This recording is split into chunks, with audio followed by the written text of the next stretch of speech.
अभी हम सब बाबा का गीत सुन रहे थे। क्या गीत की लाइनें थी?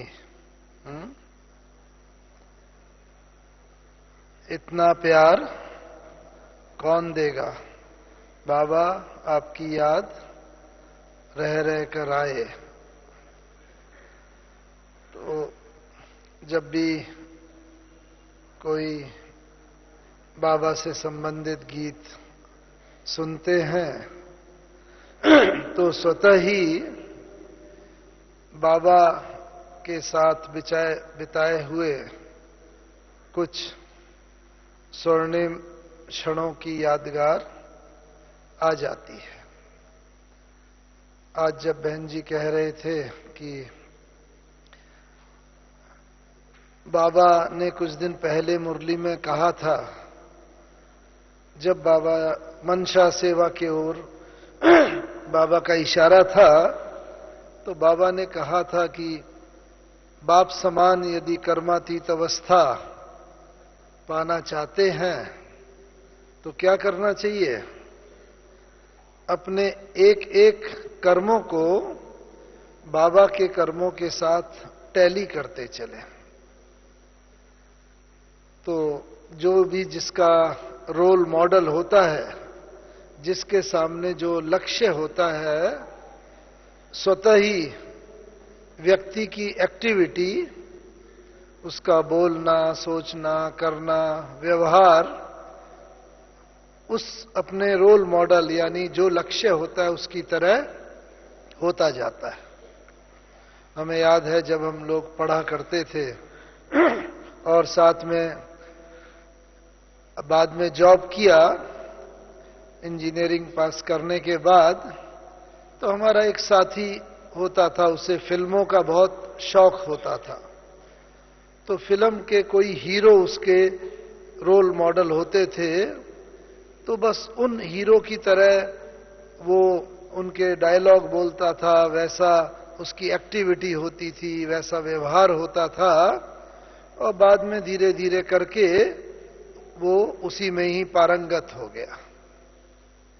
तो ऐसे ही अगर हमारी बुद्धि में साकार बाप दादा का, हमारी निमित्त दादियों के जीवन के कुछ जो क्षण है, जो उनकी कार्य व्यवहार की शैली है, वो सब बुद्धि में रहेगी तो स्वतः ही हम अपनी संपूर्णता की ओर आगे बढ़ते जाएंगे।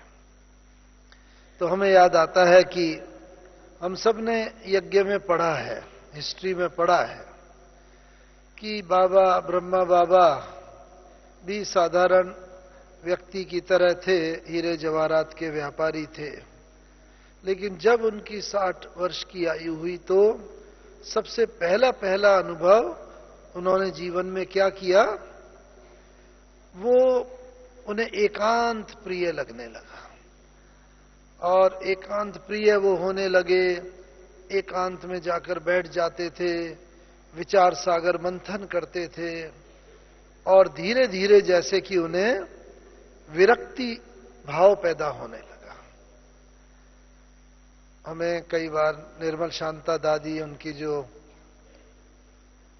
यहां पर हैं बच्ची निर्मल शांता दादी जी, जो बाप दादा से मिलने भी व्हील चेयर पर आते हैं, तो उनसे भी कई बार मिलने का सौभाग्य मिला, अनुभव सुनने का। तो बताया करते थे कि पहले भी हम बाबा के साथ हिल स्टेशन पर जाते थे छुट्टियों आदि में, लेकिन 60 वर्ष के बाद जब से बाबा को कुछ साक्षात्कार हुए, एकांत अनुभव होने लगा, तो भले हम लोग कश्मीर भी गए उसके बाद जाते थे, लेकिन बाबा बिल्कुल जैसे कि एकांत में जाने लगे। तो एक तो हम ये भी अपने को टैली करते चले, देखते चले कि हम संसार में रहें, लेकिन संसार हमारे में न रहे।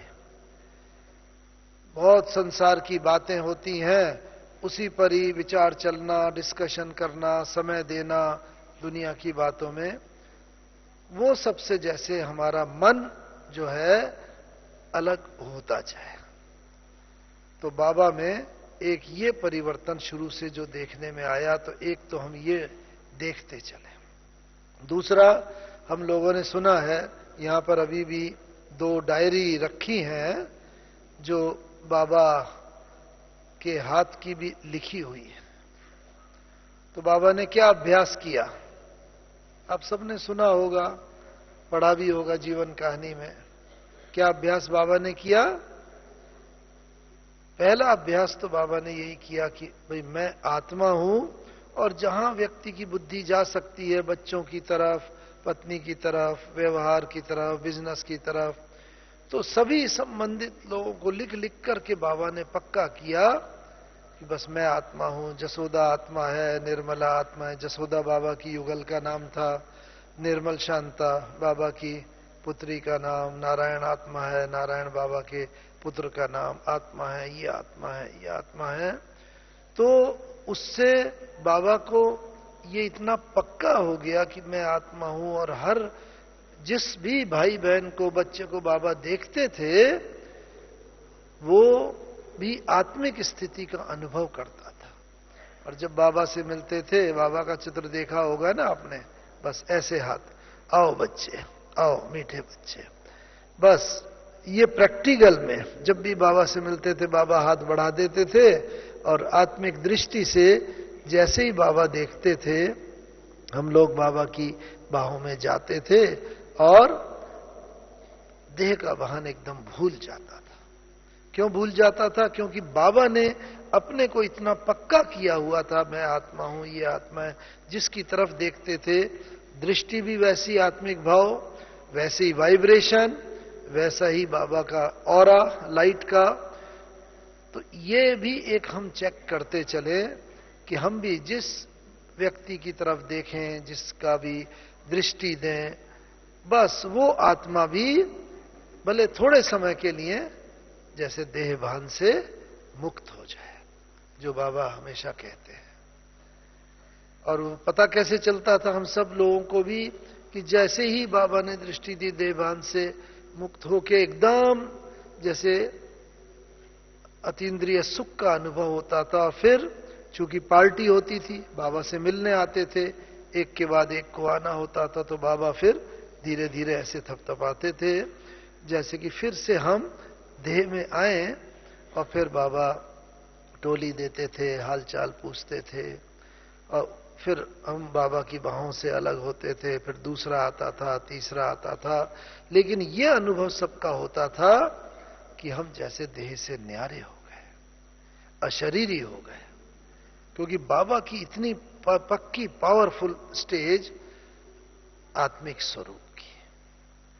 तो एक ये हम टैली करते चले कि भले मिलें भौतिक रीति से ना सही, जिसको दृष्टि देखें, जिससे बात करें, हमारा ऐसा वाइब्रेशंस हो, दृष्टि में इतनी शक्ति हो कि थोड़े समय के लिए भी उसे देह भान से मुक्त करते।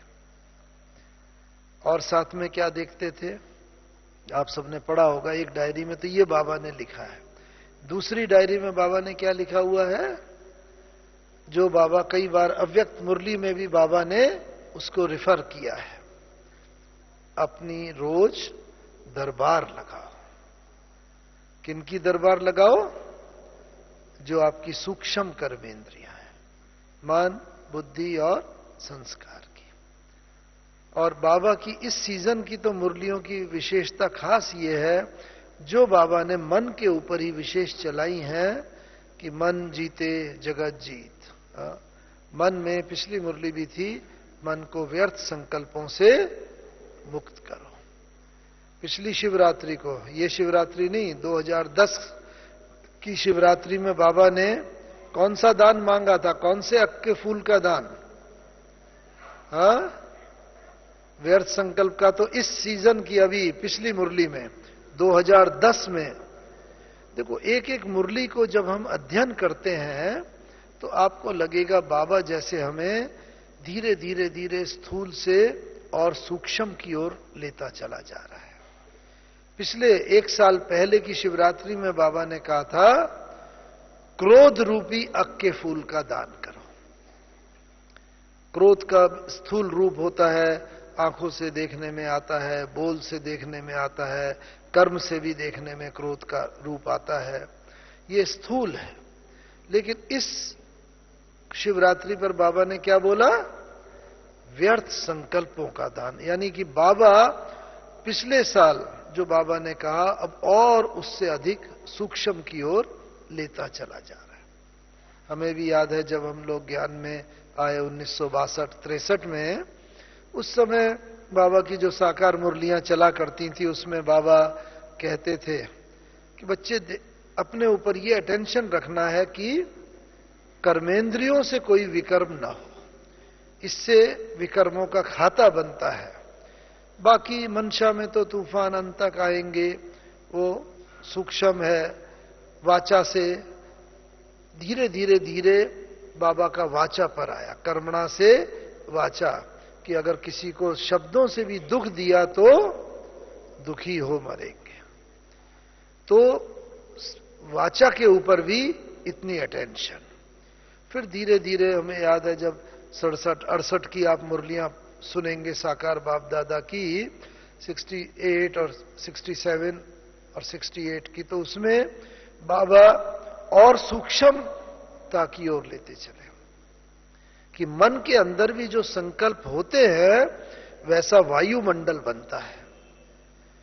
इतनी शुद्धता हो, इतनी पवित्रता हो कि मन के संकल्प भी पवित्र हो, वृत्ति भी पवित्र हो, यहां तक कि स्वप्न में भी कोई अशुद्धि का भाव न हो।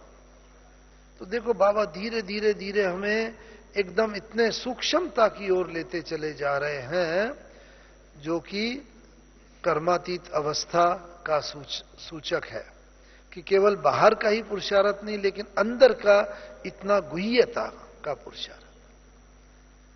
तो इसलिए बाबा भी संपूर्ण कर्मातीत क्यों बने इतनी जल्दी? कितने साल के पुरुषार्थ में?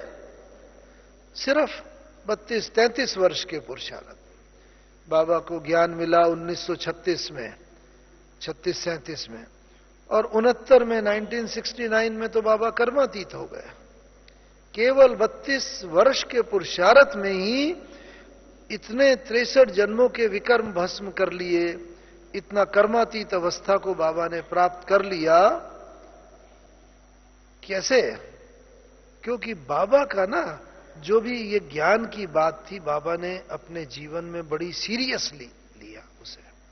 एक एक पुरुषार्थ को इतना गुह्यता से लिया, और इस कारण से बाबा इतनी जल्दी, नहीं तो वो भी साधारण हीरे जवाहरात के व्यापारी, उसके बाद 1969 में एकदम कर्मातीत हुए। कैसे हुए? क्योंकि जो जो ज्ञान की बात, जैसे बाबा कहते हैं बच्चे बस कोई परिस्थिति आए तुम्हारी खुशी गायब ना हो। हमेशा बाबा कहते हैं ना, खुशी गायब ना हो।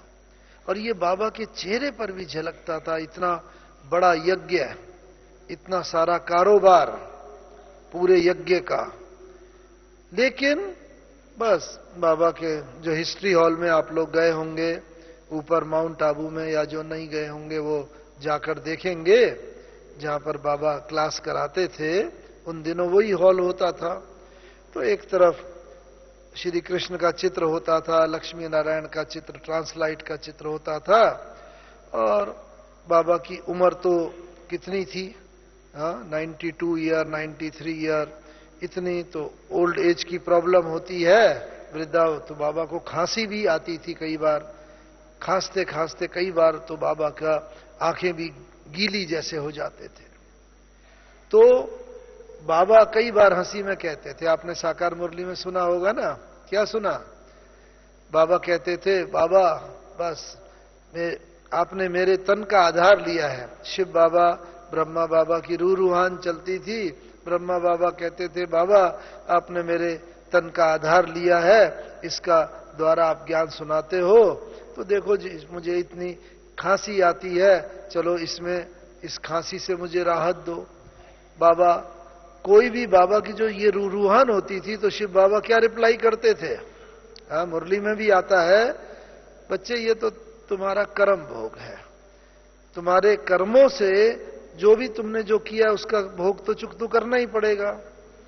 तो देखो, ब्रह्मा बाबा को भी कोई कंसेशन नहीं, क्योंकि जो भी हमने कर्म किए हैं उन कर्मों का हिसाब किताब तो हमें इस शरीर से चुकता करना ही है।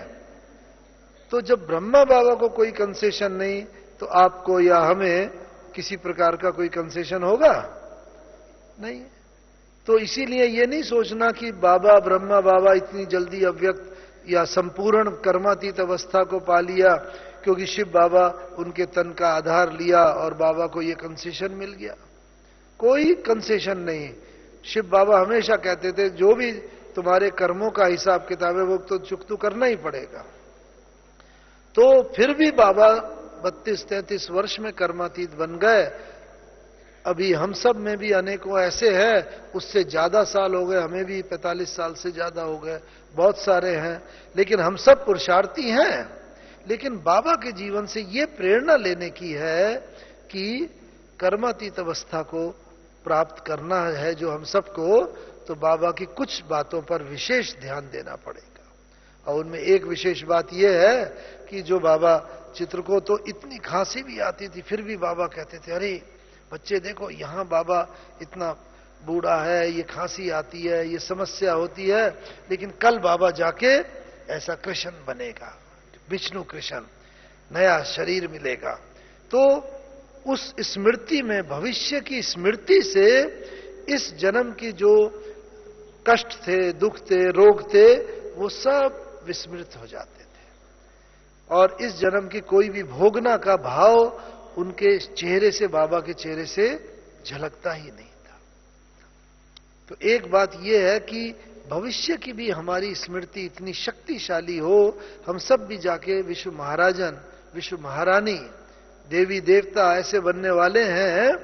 तो इस जन्म में परीक्षाएं बहुत आएंगी, देह की भी होगी, संबंधियों की या दूसरी अनेक प्रकार के, लेकिन वो चीज हमारी खुशी में बाधक ना बने। इसलिए बाबा कहता था, बच्चे क्या करो, खुशी में खग्गियां मारो। हाँ, सिंधी शब्द है खग्गियां। कैसे मारते हैं बच्चे खग्गियां मालूम है? तो बाबा कई बार करके भी बताते थे। कैसे? हाँ, खग्गियां होता है ना, तो बस खुशी हो, कल जाके मैं ये बनूंगा कृष्ण, तो कल जाके हम ये बनने वाले हैं। ऐसे बाबा इतनी आयु ये करके बताते थे और सारे बस चेहरे पर वो खुशी का भाव रहता था कि शरीर की समस्या हो, कोई परीक्षा हो, कोई बच्चों की बात हो, इतना बड़ा यज्ञ था, प्रॉब्लम तो बहुत आती है, लेकिन वो जो खुशी थी, भविष्य की खुशी, वो वर्तमान की समस्याओं के ऊपर भारी पड़ जाती थी और इसीलिए बाबा सदा खुश रहता था। तो एक तो हम ये भी साथ साथ चेक करते चले, जितनी जो जो बात बताई ना, 4-5 बात, और आगे ऐसी लगभग 12-13 बातें हैं जो मैं यहां कंडेंस करना चाहूंगा। तो ये खुशी का भाव ऐसा रहे। और क्या, साथ साथ ये देखा पहले बाबा काफी समय देते थे, हम लोग जाते थे, बाबा सुना करते थे समाचार। हाँ बच्चे, ये समाचार, अच्छा ऐसा करो, ऐसा हो जाए। अभी भी बाबा के पत्र हैं, हमारे पास भी पत्र हैं, और जो पुराने भाई बहन हैं उनके पास भी पत्र हैं। कितना डिटेल में बाबा समाचार लाल लाल अक्षरों से लिखा करते थे, और उसमें सिंधी में बाबा पत्र लिखते थे और हिंदी में उसका ट्रांसलेशन करके ईशु दादी जी भेजा करते थे, जिससे, क्योंकि सिंधी आती नहीं, हिंदी में वो पढ़ा करते थे। और बाबा का यही होता था हर पत्र में भी, नूरे रतन, स्वदर्शन चक्रधारी, ब्राह्मण कुलभूषण, बाबा के दिल तख्त नशीन, फलाना फलाना बच्चों के नाम, मोहन बच्चे प्रति, या जो भी होता था बाबा लिख करके उसके बाद पत्र शुरू किया करते थे। ये हमें और क्या शिक्षा देता है कि जिस भी भाई बहन से, जिस भी व्यक्ति से हम कार्य व्यवहार में आए, पहले उसको उसके समान में हम स्थित करते हैं। जिनसे बातचीत करें, बोलने में आए, उन आत्मा को एक तो आत्मिक दृष्टि से ही देखें, न देखें ही सिर्फ, बल्कि अपने बोल के द्वारा उनको इतने उनके स्वमान में स्थित कर दें कि वो आत्मा भी एक बिल्कुल जैसे लौकिक में रिसेप्टिव मूड में आ जाए। अब जब जो स्वमान में स्थित हो जाती है आत्मा, फिर वो दूसरे की बातों को सहज स्वीकार कर लेती है, क्योंकि वो पॉजिटिव आत्मा इतनी पॉजिटिव हो जाती है कि हम जो भी बात बोलेंगे वो उसे स्वीकार। इसीलिए हरेक से बाबा से हरेक को ये लगता था कि जितना बाबा मुझे प्यार करता है उतना किसी को नहीं करता। एक एक बच्चे को ये लगता था। क्यों? क्योंकि हरेक को समान में स्थित करके नैनों के द्वारा, अपने व्यवहार के द्वारा, उसके बाद बाबा कार्य व्यवहार में आता था। और इसी बात को ही बाबा मुरली में कहते हैं ना, कितनी बार कहा कि तीनों प्रकार की सेवा इकट्ठी करो। कौन सी तीन सेवा है? मनशा वाचा कर्मणा। मनशा से सकाश दो, शक्ति दो। वाचा से क्या करो? जो ज्ञान दान करो। और कर्मों से, व्यवहार से गुणों का दान करो, जो हमारे अंदर गुण हैं, शक्तियां हैं वो। लेकिन इसमें सबसे ज्यादा वाइटल यही है कि मनशा से सकाश दो, शक्ति दो। तो ये व्यवहार ये बाबा प्रैक्टिकल में करता था। इस कारण से हर एक को ये महसूस होता था बाबा जितना प्यार मुझे करता है उतना किसी को नहीं। यानी बाबा ने दिलों पर राज्य किया। आज अगर कोई अपनी पोजीशन से राज्य करता है, लौकिक दुनिया में यही होता है, जिसकी जो लौकिक पोजीशन होती है उसके अनुसार उसे लोग दिल से न सही कम से कम दिखाने का तो मान देते ही हैं, देना पड़ता है, कार्य व्यवहार निकालना पड़ता है। लेकिन बाबा ने दिलों पर इसीलिए राज्य किया कि बाबा हर व्यक्ति को, हर बच्चे को बस उस स्वरूप में देखता था, अपने फाइनल स्वरूप की स्थिति में। ये वो वर्तमान स्वरूप में नहीं, फाइनल स्वरूप में। ये मेरे वही बच्चे हैं जो होवनहार विश्व महाराजन है, विश्व महारानी है। कल पहले भी इन्होंने ये पद पाया था, अभी भी पा रहे हैं, वर्तमान में भले ये साधारण दिख रहे हो। तो बाबा यही बात हम बच्चों से एक्सपेक्ट करता है कि हम भी किसी को वर्तमान स्वरूप में ही न देखें। इसलिए बाबा की जो मुरली चली थी वो 4 बताया ना, ज्ञान, योग और ये बात की बच्चों को ये भी निश्चय है, अपने में निश्चय है, हाँ हम आत्मा है, बन जाएंगे। बाबा में भी निश्चय है कि बाबा सर्वशक्तिवान है, सिखाने वाला है। ड्रामा में भी निश्चय है कि ड्रामा में जो हो रहा है ठीक, ये 3 बिंदी की बात ठीक कही है। चौथा मुश्किल किस चीज में है? बाबा ने क्या बताया मुरलियों में? बच्चों को कौन सा मुश्किल लगता है? परिवार में। याद आती है ना मुरलियां कि परिवार में जब हम किसी की कोई बात देखते हैं, अरे ये इतने 50 साल पुराने, इनमें भी ये बात, मैं तो अभी 10 साल पुरानी हूं, मैं तो अभी 15 साल पुराना हूं, मेरे में भी अगर ये हुआ तो क्या हुआ, कोई बात नहीं। तो जब परिवार की कोई बात हम देखते हैं वो हमें प्रभावित करती है। तो बाबा कहता है क्यों प्रभावित करती है? क्योंकि हम केवल उसका वर्तमान स्वरूप देख रहे हैं।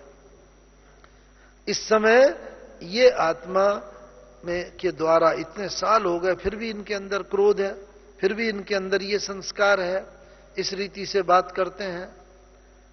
तो बाबा कहते हैं हमेशा हरेक को त्रिकालदर्शी होकर देखो। ये साधारण आत्मा नहीं है।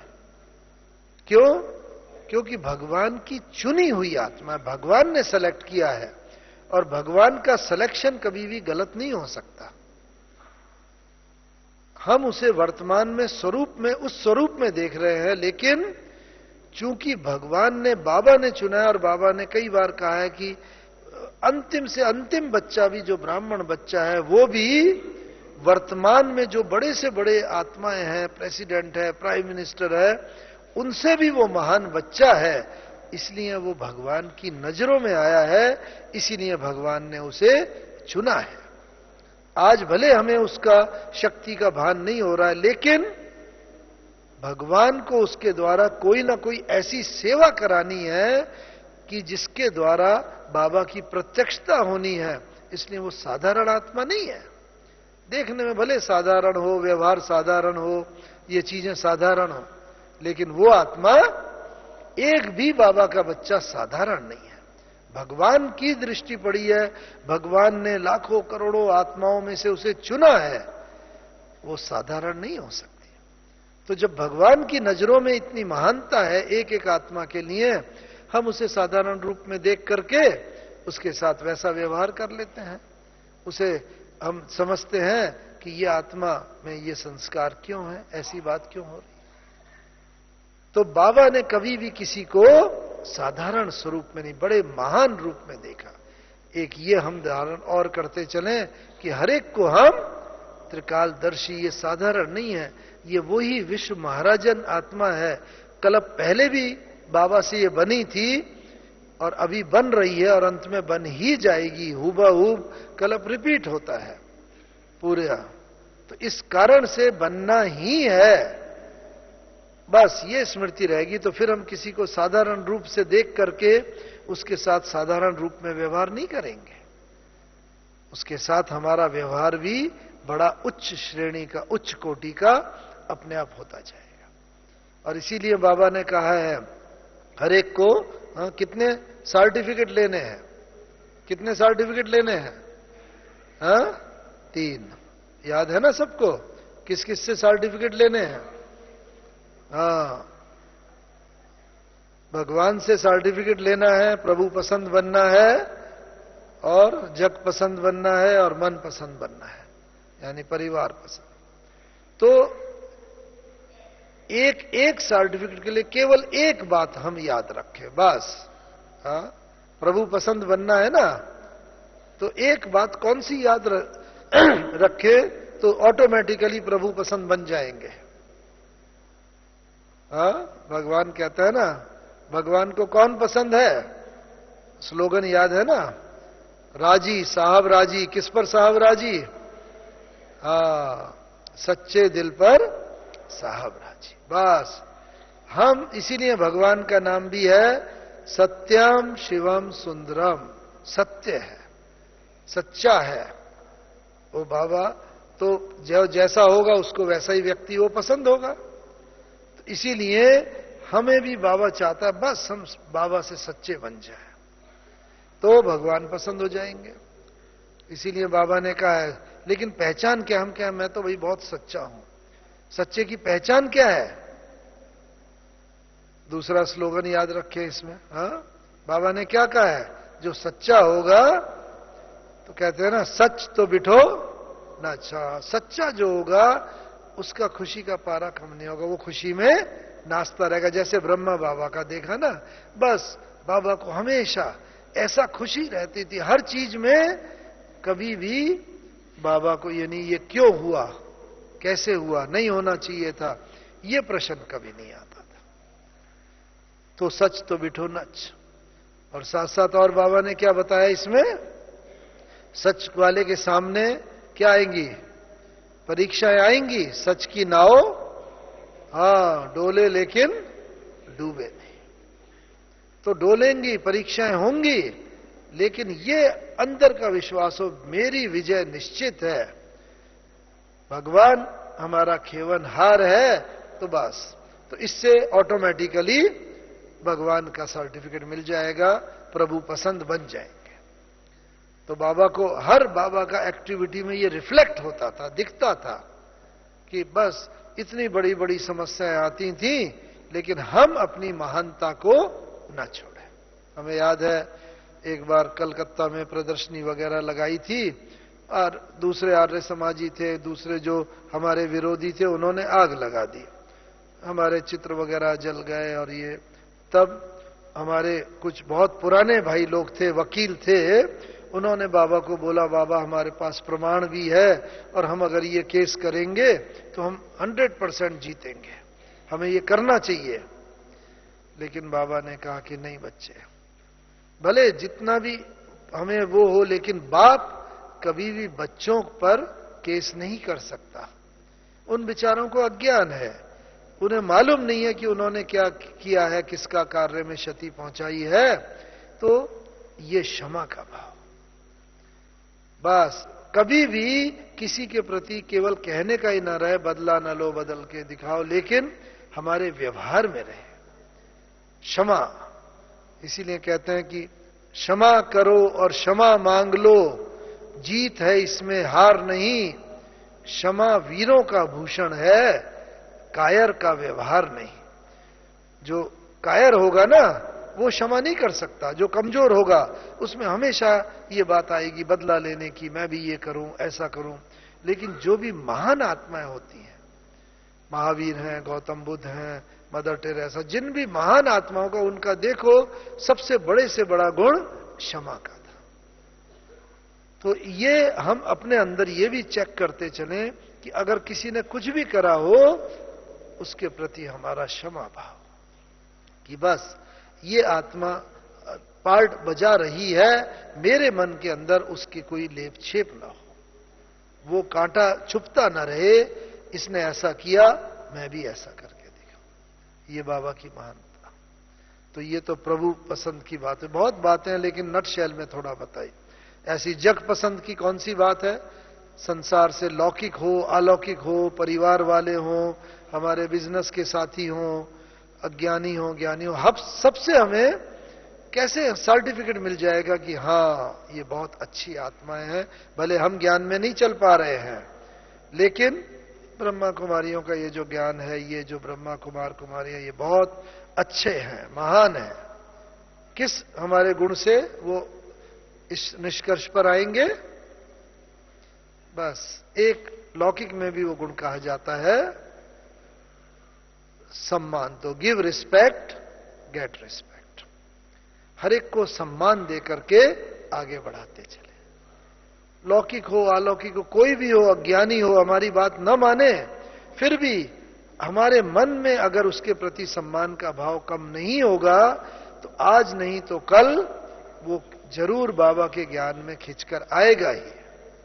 लेकिन होता क्या है, कई बार हमारा रहन सहन खान पान सब अलग हो जाता है, उनसे व्यवहार हमारे शुद्धि आ जाती है तो हम उनसे कट ऑफ हो जाते हैं। लेकिन हमारा व्यवहार उनके प्रति बहुत सम्मानजनक हो, प्रेम पूर्वक हो, वो चीज उन्हें खींच के ले आएगी। हमने देखा एक बार मधुबन में थे, दोपहर का समय था, 2-3 बजे का समय, तो कुछ सन्यासी लोग गेट से पास हो रहे थे। तब वहां गेट पर एक ड्यूटी होती थी भूरी दादी की पहरे पर। तो कुछ सन्यासी वहां रुके और उनका जो एक मुख्य था उसने कहा कि मुझे आपके बाबा से मिलना है। तो भूरी दादी ने कहा कि भाई आप जरूर मिलना, लेकिन अभी तो दोपहर का समय है, या तो आप शाम को आइए या सुबह आइए, अभी तो बस बाबा अभी थोड़ी देर पहले ही आराम पर गए हैं और अभी तो मिलना कठिन है। तो उन्होंने कहा कि नहीं, हमें अभी मिलना है, क्योंकि हम शाम को तो चले जाएंगे यहां से, और हमने सुना है आपके बाबा जो है दादा लेखराज, लौकिक नाम से बुला रहा था, कि भाई ये कहते हैं कि गीता का भगवान ये कृष्ण नहीं है, भगवान सर्वव्यापी नहीं है, सारी शास्त्रों के विरुद्ध बात करते हैं, तो हमें इनसे शास्त्रार्थ करना है और अभी करना है। तो बहुत समझाने की कोशिश करी, वो नहीं माने। तो बाबा के पास आई बहन और बाबा से कहा, तो बाबा आराम कर रहे थे। बाबा को कहा बाबा, तो बाबा ने कहा बच्ची कि भाई भाई ऐसे है, वो कह रहे हैं अभी मिलना है। तो बाबा ने कहा हाँ कोई बात नहीं बच्चे, उन्हें बैठाओ हॉल में, बाबा आता है। जो बाबा कई बार मुरली में कहता है ना, सेवा हो, हमारे आराम का भी समय हो, कुछ हो, लेकिन सेवा फर्स्ट। तो बहन ने उन्हें बैठाया, थोड़ी देर में बाबा आए। और वो सन्यासियों का नियम होता है, जब वो जाते हैं कहीं भी किसी भी आश्रम में, तो वो गुरु की गद्दी अपना अलग होती है, उस पर वो गुरु ही बैठता है, और वो लोग जो भी मिलने जाते हैं वो सब नीचे अलग बैठते हैं। तो वो सब भी नीचे बैठ गए। बाबा आए तो बाबा ने देखा, बड़े प्यार से दृष्टि दी, और अरे अरे बच्चे तुम यहाँ क्यों बैठे हो नीचे, तुम तो यहाँ ऊपर बैठो जहाँ 3 संदली पड़ी हुई हैं हिस्ट्री हॉल में। तो उन्होंने बड़े अभिमान पूर्वक बोला नहीं नहीं, वो तो आपकी गद्दी, आप बैठो, हम लोग यहाँ बैठे। तो बाबा कितना बिल्कुल जो कोई भी अहंकार नहीं, निरअहंकारता से बाबा ने कहा, अरे बच्चे देखो ये तो गृहस्थी है, अपने लिए बाबा ने ब्रह्मा बाबा ये तो गृहस्थी रहा जीवन भर, ये गीता भी पढ़ी, सब कुछ कहा, और ये तो वो है, और आप लोग तो बाल ब्रह्मचारी हो और आपने भारत को थामा है पवित्रता के बल पर, और आप लोगों का ये है, यहां बैठो। वो कहने लगे नहीं नहीं नहीं। तो बाबा ने जो एक उनका मुख्य था उसको बड़े प्यार से उठाया और उसको वहां ऊपर बैठा दिया, और खुद बाबा और बगल में नीचे बैठ गया। तो देखो इस निरहंकारिता से वो जो इतने अभिमान में भरे हुए थे, और कि हम ये करेंगे, ये वो करेंगे, शास्त्रार्थ करेंगे, बिल्कुल पानी पानी हो गए। उसके बाद उन्होंने बाबा से थोड़ी देर बाबा ने कुशल क्षेम पूछी, फिर कहा बच्चे कैसे आना हुआ। वो एक दूसरे को देखने लगे, क्योंकि बाबा ने जैसे उनका दिल जीत लिया था, रिस्पेक्ट, रिगार्ड, ये सम्मान देके। नहीं तो जो सन्यासी का अपना आश्रम होता है ना, वहां पर तो उसका बहुत वर्चस्व होता है। फिर सब एक दूसरे को देखने लगे। बाबा ने फिर बड़े प्यार से जब पूछा तो उन्होंने कहा कि हाँ बाबा, हम ऑटोमेटिकली उनके मुंह से बाबा बाबा शब्द निकला, और फिर उन्होंने कहा हम तो ये कहने, आप जो ज्ञान सुनाते हो ये सब शास्त्रों के विपरीत है, जो उनका मुख्य था। तो बाबा ने कहा देखो बच्चे, ये तो खुद शास्त्र पढ़ता था, गीता पढ़ता था, इसमें तो परमात्मा आकर के जो ज्ञान सुनाता है वो ज्ञान यहां पर दिया जाता है। अब वो शिव बाबा ने ज्ञान सुनाया, उन्होंने बताया सारा जीवन भर हमने गीता पढ़ी कि काम क्रोध लोभ नरक का द्वार है, लेकिन जीवन में परिवर्तन नहीं आया। अब शिव बाबा सुना रहा है, तो थोड़ा ही बाबा ने बोला, लेकिन इतने सम्मान पूर्वक बोला, इतनी आत्मिक दृष्टि से कि उन्होंने कोई शास्त्रार्थ नहीं किया, थोड़ा सा बताया, वो सुन के हाँ बाबा, वो और जैसे संतुष्ट होके चले गए। तो भले वो बहुत विरोधी थे, विरोध के भाव से आए थे, लेकिन बाबा ने दिल जीत लिया तो वो हो गए। तो ये है पूरा गिव रिस्पेक्ट। दूसरा सर्टिफिकेट संसार से प्राप्त करने के लिए केवल सबको सम्मान देते चलो, दूसरी बात। और तीसरी बात, मन जीते जगत जीत कहते हैं ना, और अपने से सर्टिफिकेट, उसके लिए क्या करना है वो भी एक बात। भगवान से सर्टिफिकेट प्राप्त करने के लिए क्या होना चाहिए? सच्चा। संसार से सर्टिफिकेट प्राप्त करने के लिए सम्मान देते, गिव रिस्पेक्ट। और अपने से सर्टिफिकेट प्राप्त करने के लिए क्या होना चाहिए? अपने से, जो बाबा ने कहा है हमेशा, या अपने को देखो, कब हमारी अंतरात्मा खुद हमें धिक्कारती है, कब हम खुद से डिससेटिस्फाई होते हैं, कब होते हैं? जब हमारे द्वारा कोई ऐसा कर्म होता है, ऐसा व्यवहार होता है जो हमारे ज्ञान या मर्यादा के अनुरूप नहीं होता है। बुद्धि में ज्ञान है, ये करना चाहिए, ये नहीं करना चाहिए, लेकिन फिर भी पुराने संस्कारों के वशीभूत होकर के, कर्मेंद्रियों के वशीभूत होकर कोई ऐसा कर्म हो जाता है, तो अपनी अंतरात्मा हमें धिक्कारती है। भले किसी ने देखा नहीं, कोई हमारा सोशल स्टेटस कम नहीं हुआ, लेकिन अपने आप ही हम अपने को सर्टिफिकेट नहीं दे सकते, ये नहीं होना चाहिए था। तो इसलिए कॉन्शियस बाइट ना करें, हमारी अंतरात्मा हमारे को धिक्कारे नहीं, इसीलिए ये कोई भी कभी मर्यादा का उल्लंघन ना हो। बस जब मर्यादा का कोई उल्लंघन होता है तो हम अपने को सर्टिफिकेट नहीं दे पाते। तो ये बाबा ने कहा है, तो ये देखते चले अपने से, तो क्या होगा, अपने आप भी अपने हमें सर्टिफिकेट मिलता जाएगा। तो ये बातें अगर एंड रिजल्ट बुद्धि में होता है, स्टूडेंट को एंड रिजल्ट बुद्धि में कि मुझे ये साल भर में पढ़ रहा हूं क्योंकि एग्जामिनेशन देना है, और एग्जामिनेशन इतने 3 घंटे का होगा या ये, उसी के हिसाब से वो तैयारी करता है। तो इसी रीति से हमारा भी ये एंड रिजल्ट, ये 3 सर्टिफिकेट हमें लेने हैं, ये बुद्धि में सदा रहेगा, तो हमारी तैयारी भी वैसी होगी और हम बाबा की तरह संपूर्ण कर्मातीत बन जाएंगे। तो एक ये बात है। और साथ में क्या करें, जो बाबा ने कहा, एक बार गुलजार दादी जी ने संदेश सुनाया था कि दादी ध्यान में गए तो उन्होंने वहां देखा बाबा के सामने 2 लाइन में बीकेस थे। दोनों श्वेत वस्त्रधारी थे, बैच लगा हुआ, लेकिन एक लाइन वाले बड़े खुश, चेहरे में चमक और उमंग उत्साह में, और दूसरे बीके जो थे वो भी बीके, लेकिन उनके चेहरे पर खुशी नहीं थी, मुरझाइश थी, और देखने में और सब रीति से वो भी बीके थे। तो बाबा ने पूछा, बच्ची ये क्या देख रहे हो?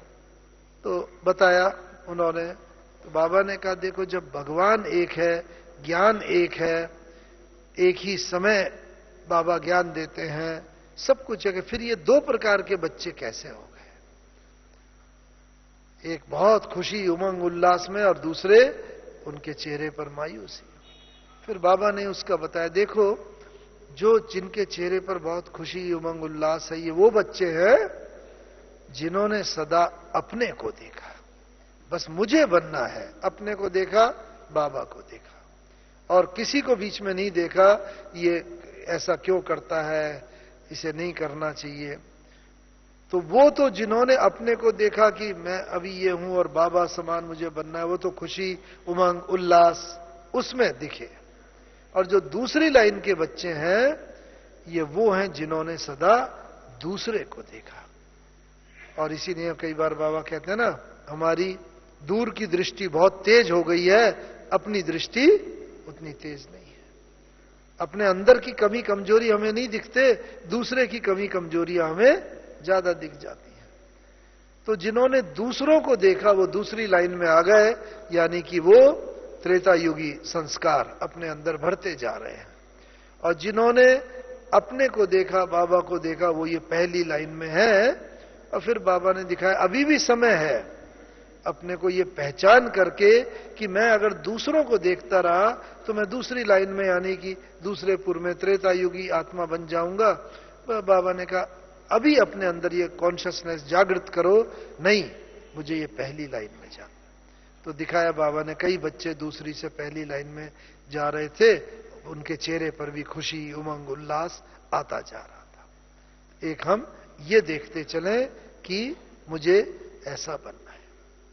और बाबा ने क्या, बाबा एक बात पर और विशेष महत्व देते हैं। कौन सी बात पर? हमारा सब कर्मेंद्रियां हैं, लेकिन बाबा किस विशेष कर्मेंद्री पर बल देते हैं? कौन सा हमारा वो क्रिमिनल हो गई है और उसे मोस्ट पवित्र बनाना है? कौन सी? आंखें। तो वास्तव में देखा जाए ना, ये बहुत सूक्ष्म सब्जेक्ट है।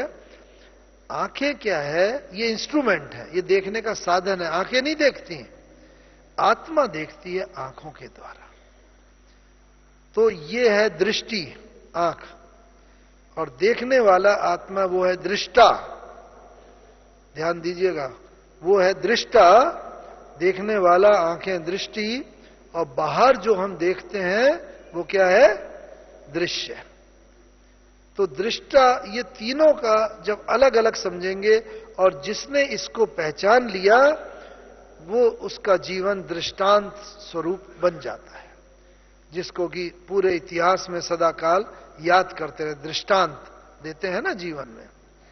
तो इसलिए अगर हमें कोई भी, सूरदास ने तो आंखें फोड़ ली, उसने सोचा कि भाई ये आंखें क्रिमिनल हैं, पवित्र नहीं है, ऐसा क्यों? तो इस कारण से, लेकिन आंखों का दोष नहीं है, देखने वाले आत्मा के अंदर जो भाव है। और इसीलिए सूरदास ने आंखें भी फोड़ ली, फिर भी उसने जो रचना की, बहुत भक्तिपूर्ण रचना की है, लेकिन उन सब में मन में यही बताया कि मन कामी है, क्रोधी है, मन के अंदर विकार है। यानी कि आंखें फोड़ने के बाद नहीं भी देखें तो भी विचार तो मन में पैदा होते हैं ना, शुद्ध है अशुद्ध है या कोई भी है। तो इसीलिए ये हम समझें कि मैं दृष्टा आत्मा, ये इन दृष्टि के द्वारा इस दृश्य को देख रही हूं, अलग। और अलग का भाव, जैसे कहते हैं ये मेरा पेन है, मेरा हाथ, तो अलग का भाव बिल्कुल ये होना चाहिए कि मैं दृष्टा हूं, इन दृष्टि के द्वारा देख रहा हूं। बस जितना जितना ये भाव आता जाएगा, उतनी उतनी हमारी दृष्टि जो पवित्र होती जाएगी। और बाबा का यही देखा, बाबा भी शरीर तो पुरुष का था ना, लेकिन फिर भी किसी को कुछ नहीं, बच्चा बूढ़ा जवान स्त्री पुरुष, बस आओ बच्चे, स्वीट बच्चे, और बस बाबा की बाहों में चुंबक की तरह खिंचते चले आते थे। क्यों? क्योंकि दृष्टि की भी इतनी पवित्रता, मंशा की इतनी पवित्रता, संकल्प की पवित्रता, किसी को देह का भान ही नहीं रहता था कि हम एक पुरुष तन में, देखने में तो पुरुष तन ही आता था ना, उसके बाहों में जा रहा। एक ये, इस बात को हम देखते चले। और क्या बाबा ने जो बताया है साथ साथ, जो बाबा ने ये कहा है ना मन के ऊपर, तो मन जीते जगत जीत, जो बाबा की काफी मुरलियां चली हैं इसके ऊपर, तो जितना जितना हम इसके ऊपर अपना हम सब संकल्पों के द्वारा थोड़ा योग करते हैं, ट्रैफिक कंट्रोल। अंत में मैं बाबा की कर्मातीत अवस्था का वर्णन करना चाहूंगा, क्योंकि 18 जनवरी को हम यहां पर ही थे और बाबा की जो कर्मातीत स्थिति देखी, वो क्योंकि हम सभी को कर्मातीत अवस्था को प्राप्त करना है, तो हम यहां पर 17 और 18 जनवरी को पूरे 2 दिन यहां पर पहुंच गए।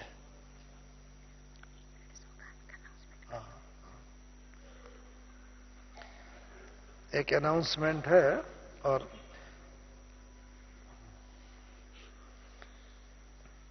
जिन भाई बहनों ने सौगात अभी तक नहीं ली है, वो अभी अभी तुरंत कॉन्फ्रेंस हॉल में जाएंगे। जिन भाई बहनों ने अभी तक सौगात नहीं ली है, बाबा के घर में आए हुए हैं, वो तुरंत कॉन्फ्रेंस हॉल में जाएं।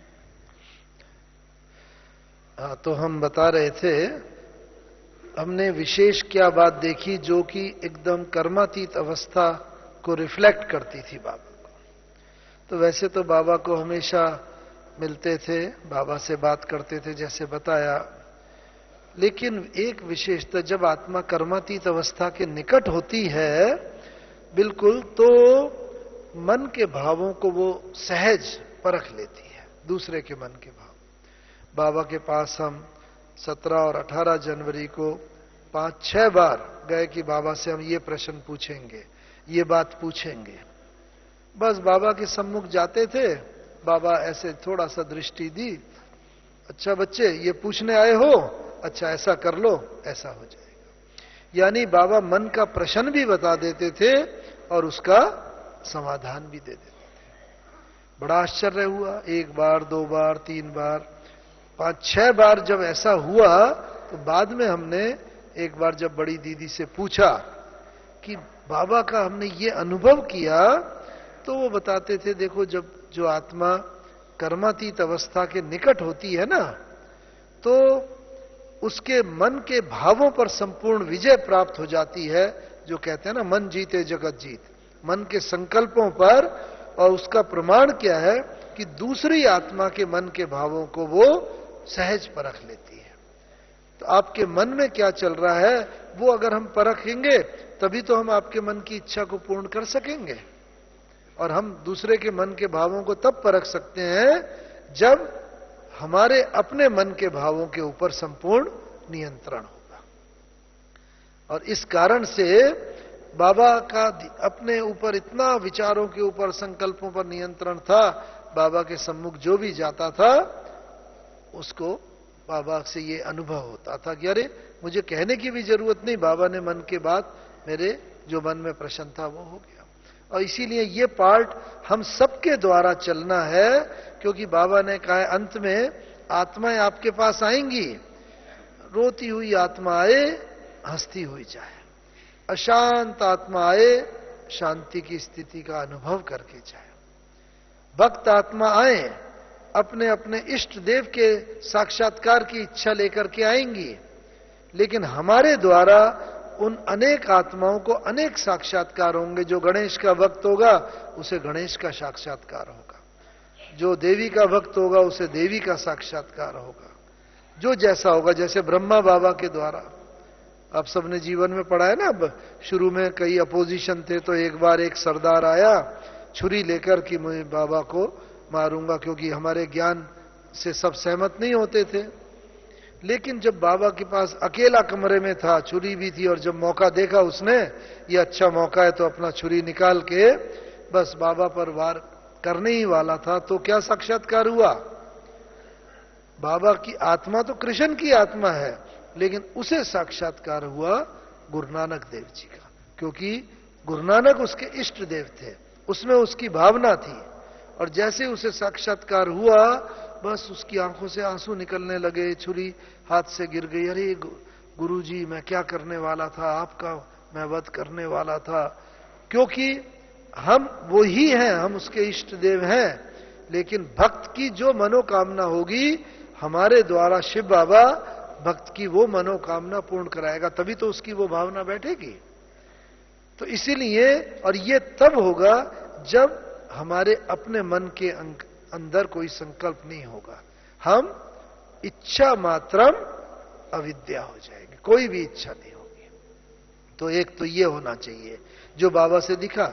18 जनवरी का मुझे याद है, बाबा मुरली 18 जनवरी की रात्रि को चला रहे थे और हम सामने बैठे हुए थे। थोड़े लोग थे, 25-30 लोग, तब तो बहुत कम, जनवरी मास था, बहुत सर्दी का मौसम था। तो बस मुरली सुनते सुनते हमारे मन में एक इच्छा, अरे क्या ही अच्छा हो, बस बाबा से, बाबा हमारा नाम लेके कोई हमारे प्रति डायरेक्शन दे दे जो हमारे जीवन के लिए सदा मार्ग प्रदर्शना बन जाए।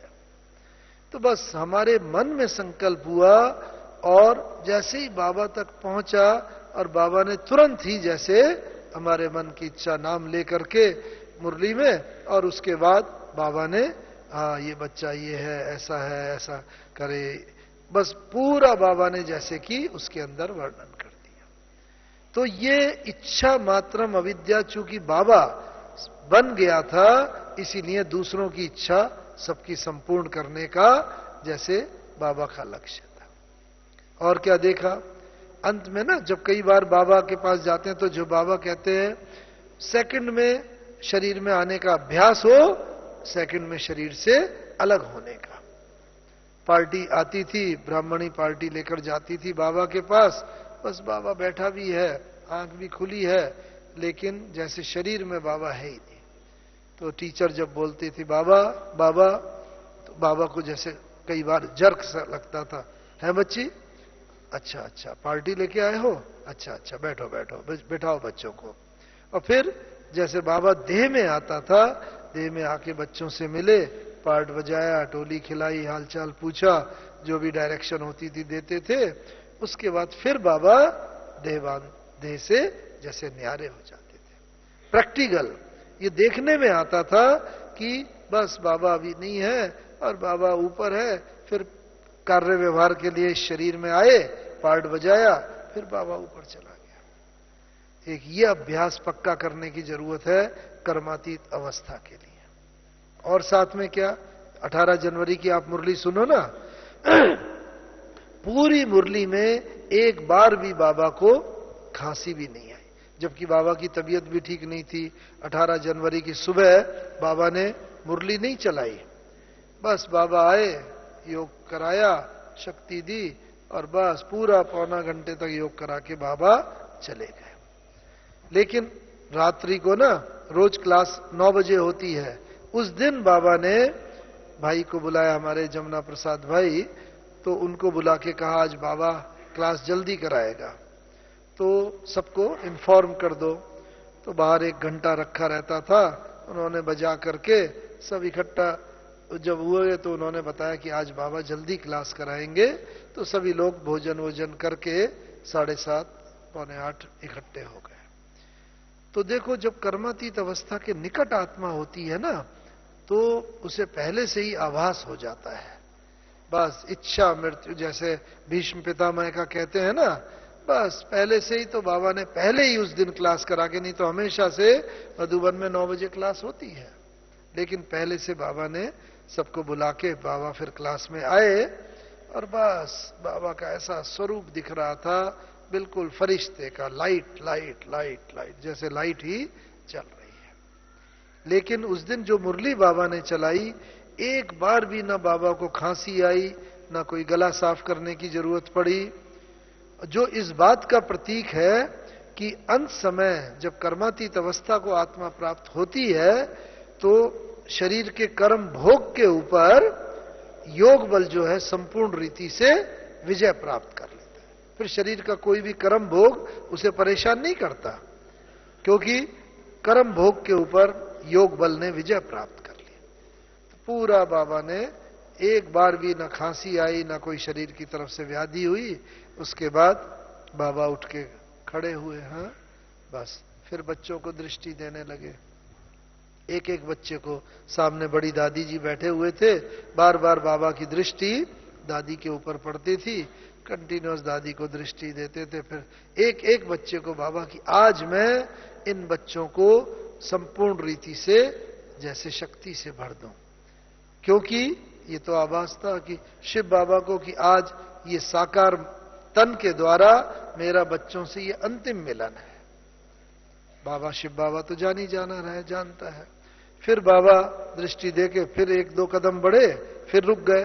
फिर बाबा एक एक बच्चे को दृष्टि देने लगे। फिर दृष्टि दे करके बस चेहरे पर हुई मुस्कान। फिर बाबा एक दो कदम बढ़े, फिर रुक गए, फिर एक एक बच्चे को दृष्टि देने लगे। ऐसे 4-5 बार बाबा, जैसे ना बाबा जा रहे हैं बाहर, लेकिन बार बार बाबा को, आज मैं बच्चों को शक्तियों से संपन्न कर दूं, दृष्टि दे करके। फिर इसके बाद बाबा दरवाजे के पास जाके बाबा ने क्या कहा, कई बार मुरली में सुना होगा ना, अच्छा बाबा बच्चों से विदा लेता है, छुट्टी लेता है।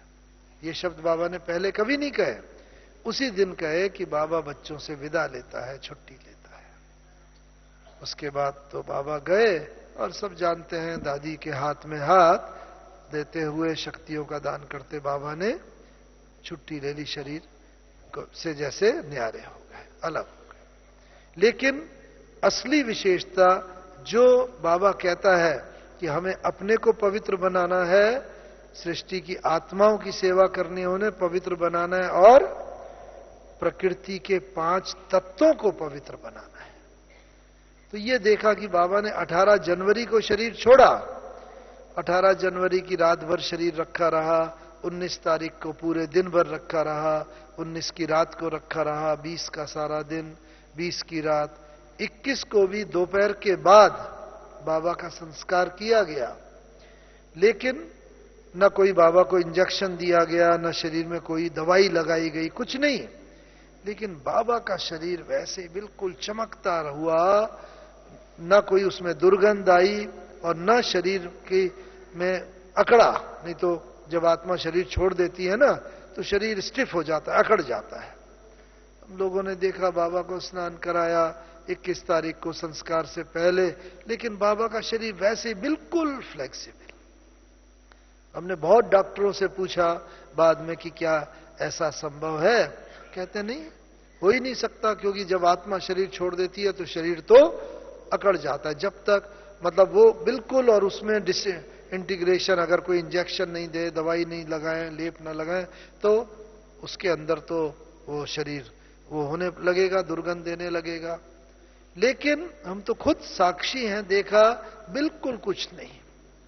तो ये बस लगता था बाबा जैसे सोया हुआ है, और हमेशा की तरह बाबा बस उठ के कहेगा, आओ बच्चे, आओ मीठे बच्चे, आओ, चमकता हुआ शरीर वैसे ही।